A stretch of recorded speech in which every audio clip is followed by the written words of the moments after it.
Hey guys, in today's video I will show you how to protect file with password and permissions through Sageda.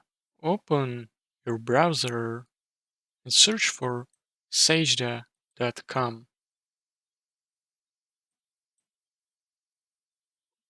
When you're here, choose All Tools. Under the Security, click on Protect.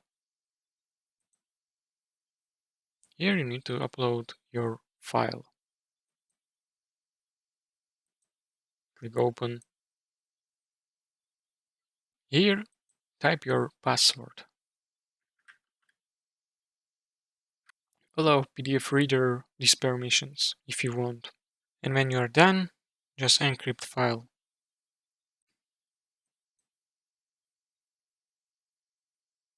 Now we can download it.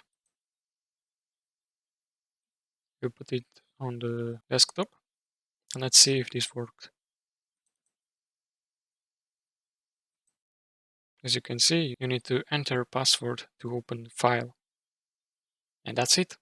If you found this tutorial helpful, please consider subscribing and liking video.